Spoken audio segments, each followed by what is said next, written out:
நாட்டின் 80வது சுதந்திரத்தை கோவை, சிவகங்கை, செங்கல்பட்டு, சேலம் ஆகிய மாவட்டங்களில் வெகு விமர்சையாகவும் உற்சாகமாகவும் கொண்டாடப்பட்டது. கோவை வ.உ.சி. பூங்கா மைதானத்தில் நடைபெற்ற சுதந்திர தின விழாவில் மாவட்ட ஆட்சியர் பவன்குமார் தேசிய கொடி ஏற்றி வைத்து மரியாதை செலுத்தினார்.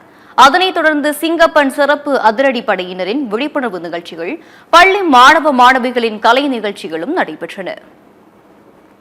இதேபோல் சிவகங்கையில் நடைபெற்ற மாவட்ட அளவிலான விழாவில் மாவட்ட ஆட்சியர் ஆகாஷ் தேசிய கொடி ஏற்றி வைத்து மரியாதை செலுத்தினார்.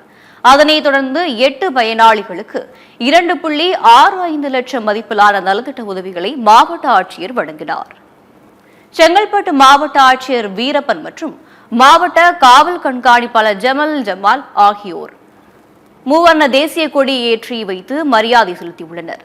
அதனைத் தொடர்ந்து சமாதானம் மற்றும் ஒற்றுமையை வலியுறுத்தும் வகையில் மூவர்ண பலூன்களையும் சமாதான புறாக்களையும் பறக்கவிட்டனர்.